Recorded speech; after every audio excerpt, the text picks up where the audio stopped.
Hello and welcome to the CNBC TV 18 special. We keep our continued focus on the 2 years of NDA government, and with us today is the Food Processing Minister, Ms. Harsimrat Kaur Badal. Thank you very much, ma'am, for joining us here on CNBC TV 18. Looking back at your tenure, 2 years, I mean, what would you say have been the principal achievements and areas where what you had set out to do, there's still some headway to achieve them? Yes, so I would say the main achievement of this ministry has been to bring into focus the fact that food processing can play a very pivotal role in addressing many issues that face our country today.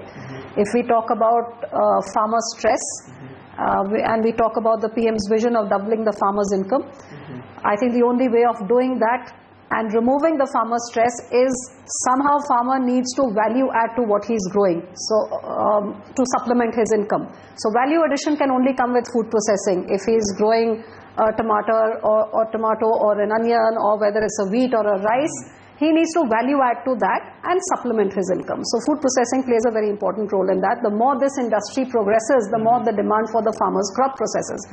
So to create an environment for this industry to flourish, in our first budget we set aside a corpus of 2,000 crores in NABARD, which would be given at a cheaper rate of interest to the food processing industry, especially to our mega food parks and the units inside that. That was the initial step that we took in the first budget. In the second budget, I'm even happier that once we have given a focus and an emphasis and stimulated the creation of infrastructure at the back end to encourage the industry, then for this industry to flourish, you also need the front end. The demand must be there. So the 100% FDI in multi-brand retailer food produced and manufactured in India has been announced in the second budget. So I would say these two big things are something where, one, you've created money for cheaper credit, because this is a very capital intensive industry and at a very nascent stage, growing very slowly.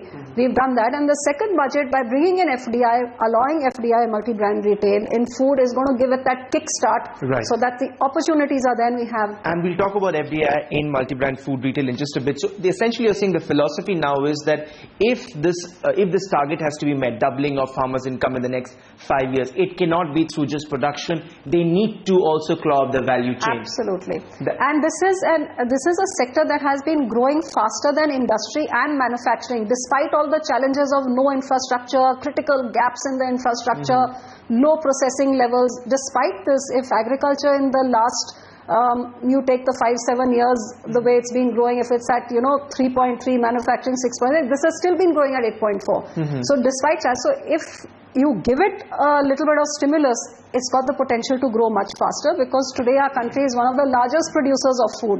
We're the largest producers of milk in the world. We're the second largest producers of fruits, vegetables and cereals in the world. Third largest producers of marine. So, we have that kind of a raw material base. But the processing in our country is just at 10%, a very nascent stage compared to smaller countries like Philippines and Malaysia. So what's the target? Well, the potential you can see. The challenge is, like I said, A, the infrastructure, B, wastages are really high. And these wastages are also what causes price rise. Because instead of getting wastage, if that same food was processed and be available to the people, it would keep the inflation in check as well. So my target, of course, I have a very ambitious target of hoping that within the 5 years when this government demits office, we should be processing at least 15 to 20%. And I'm going to try and work towards that target, and time is going to tell how much one achieves. Wish you all the luck in that regard, Ms. Kaur. But have you sort of, within your ministry internally, have you done any kind of assessment quantifying the kind of wastage that there is because of inadequate storage facilities? I definitely believe that in a country which has the second largest population in the world, which is growing, whose population is growing at 1.5% almost every year, with the increasing number of people, the amount of land for agriculture is shrinking, because new schools, new homes, new roads. So obviously the agriculture, when I go to my constituency, everywhere where there was a field, I see a house or a road or something there, you realize how the productive areas are decreasing because of the increasing number of people. So in this case scenario, I believe that there is zero scope for wastage. Now there is wastage which takes place all over the world. The difference between the Western countries and us is that their wastage is on the plate, because they buy and they put a lot more on their plate and they waste a lot more and they throw it away. Whereas in our country, where a lot of people don't even get enough to eat, all our wastages are basically at the harvest and the transportation or at the storage level. Yeah. So the only study which had been done by my ministry was given to CIFIT, which is an institute in Ludhiana. And this was done over 106 districts and of about 46 crops only, not every crop. And the result of that was only shocking. It showed that almost 92,000 crores worth of food stuff was getting wasted every year. Oh my. So that is like 1 lakh crores worth of food rotting and getting wasted. And the highest was in perishables. So like I said, that's one of the reasons why price rise happens, because when there's a glut, the farmer doesn't get his price, and by the time it reaches, it's just lying there for someone to buy it, and it rots, and the consumer gets it at a higher price. So if at that time there was a processing industry somewhere nearby, the farmer would have a choice. If he's not getting a good price at the mandi, at least he's got assured lifting by the food processor. He would not have to throw it on the road or leave it in his field, which we often read about, that onions are selling at 20 paise, so the farmer's not even getting the input of what he has put into growing that. And one side, our natural resources like our water, the way it's declining, we can't afford to waste a single drop of water or the effort that goes into producing food. So how do you food. address this problem? So that's why I said that the food processing industry, we're trying to create an environment so that this infrastructure gap that there is, by giving people cheaper rate of interest through NABARD, by encouraging mega food parks, by encouraging cold chains. We're going to be launching a new scheme called Sampada, which is a cluster-based scheme. So in every way, offer incentives to create this industry at the doorstep of the farmer, so that the farmer has an option of selling to the industry. Actually, my vision would be, or my dream would be, that the industry partners with the farmer. When one goes abroad and one sees that how agriculture has become so scientific that you're told scientifically exactly at 4 a.m. in the morning to do your sowing, so many millimeters apart, how many drops of water to give each, and it's agriculture and yield and all has become so scientific. We are still in the bullock cart and tractor era. So I would actually want the industry to partner with the farmer. There have been very successful models. I come from Punjab, where there are, be it Bharti Fresh or Pegro, all these people, even Pepsi for that matter, where the farmer has grown for the industry. The produce is being lifted by the industry, and the industry has given him the technical know-how, maybe the seeds which give better processable varieties. So it's a win-win situation. The industry is getting its raw material and the farmer is getting assured and good prices. Tell me a little bit about the Sampada scheme that you just now mentioned, smaller clusters. So will this be like modeled more like food parks? How will they be different from food parks that there is? See, when I took over this ministry, I found lots of gaps everywhere. If I found the mega food park scheme was good, I found it had not taken off. Out of the 42 mega food parks which the earlier government had sanctioned, only 2 were operational. All right. And there were lots of issues as to why they were not coming up. So, kept trying to change the guidelines so to make it, in short, like I'm happy to say that when they put up 2 in 6 years, we've put up 6 in 2 years. Then there was either the mega food park scheme or there was the cold chain scheme. There was nothing in between where I would go and people would say that, we grow a lot of green chilies in our area, or we're growing a lot of ginger, or there's a lot of apples here. So there was nothing which would say that you do not need 50 acres of land to put up a mega food park. You can just do it for your cluster of whatever is growing over there. Okay. So that is how the Sampada scheme was envisioned. It's basically a cluster-based approach where the entrepreneur or the person who wants to put up the person can decide what is the size of the food park that he wants to make, whether he wants to put in other units to use his common facilities or he wants to run the unit by himself, whether he wants to make it just for chili or just for apple, or maybe 2-3 crops, so that every season there's some crop feeding that food park. So the amount is totally flexible in how big the size is, and we give a grant up to 5 crores, which should be 35% of the project cost. So this will have lot more. Unlike 50% that you give in case of food parks. Well, we give it up to a limit of 50 crores. Yeah, 50 crores. Yeah. So this will, I think, will give a lot of infrastructure coming up at those smaller cluster levels where huge amounts of land is not available, but a lot of raw material is available which gets wasted. If you hear potatoes being thrown or onions being thrown or tomatoes, there will be a cluster of processing which will come up there.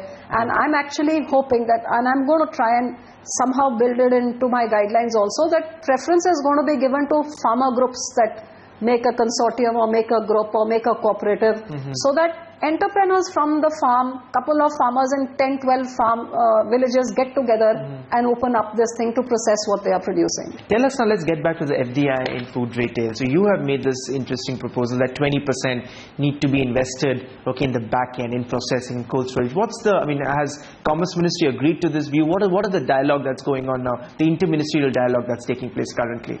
You know, as a policy, BJP was against FDI. So when I took over this ministry, I found that how much the critical infrastructure was lacking in food processing, how many gaps there were, how the funds were not coming in, because it's a seasonal industry, it depends on the season of the fruit, but you have to run the industry throughout the year. So very capital intensive, lots of things, and I wanted something that would kickstart the industry a little bit. And the only thing that I could think of that if you know, to get in more money into this sector, if we could open up in multi-brand retail for agriculture and for food processing, it would bring in these big people who are just waiting to tap our market, because we have the numbers over here.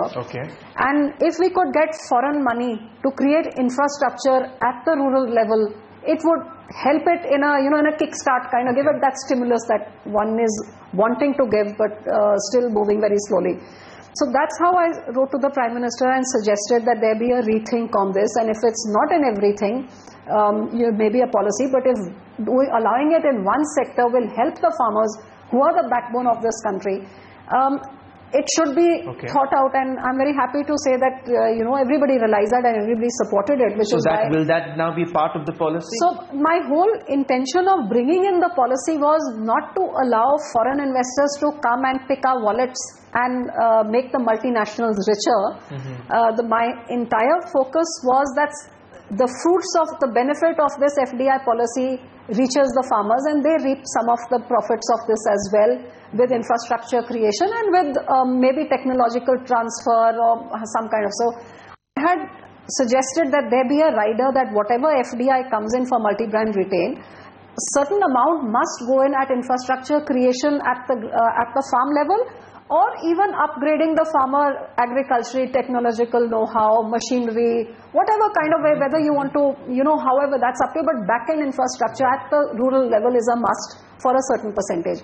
And I came to this conclusion after talking to the various big players who were... Like who all have you had dialogues Well, we spoke to Walmart, we spoke to Reliance and Nestle, we spoke to a couple Bianis, we spoke to many people who are in India, and out of the big players there were 2-3 whoever one was available at that time, because pre the budget, whoever was there one could talk to. I know for a fact Walmart was here, and there were 2-3 others, I don't recall the names. And I also spoke to most of the trade sectors in all the embassies. I called them the people who handle the trade, and I spoke to them as well.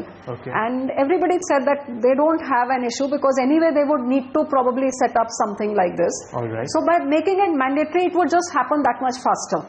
You know, eventually down the line it will. My worry is that we open up the FDI, and again it's the middleman who becomes even fatter, because he will again procure from the farmer and squeeze the farmer and get that better margin for himself to give to the processor, and who will then give to the retailer. So from the middleman till the retailer, they will again benefit from this, and that poor farmer remains where he is. And so what has happened, ma'am, since you proposed that rider? Has that been accepted now? Actually, can you give us a status on that? What happens is that the policy, although was envisioned by me, but because it's something concerning foreign direct investment, it has the guidelines have to be made by the Commerce Ministry. Now the Commerce Ministry has to look at a policy to see that, you know, this policy takes off. So obviously, looking at from their side of the spectrum, they must be wanting to make it as you know, with as many less riders as possible. So that is that attractive, which is understandable from their point of view. I have my own point of view that yes, if we're doing something, we must think of our people first and not a policy first. And so therefore you don't have any... If the policy doesn't attract the kind of people, you might think of rolling it back later, but at least let's bring it in a way that we feel that, you know, we're doing it for the farmers, and that is the way I'd envisioned it. So it's going to be discussed and debated in the cabinet, and then the cabinet will take a decision, and I'll stand by whatever decision. Well, on that note, let's quickly slip into a break. On the other side, that's lots more with Harsimrat Kaur Badal. Don't go anywhere.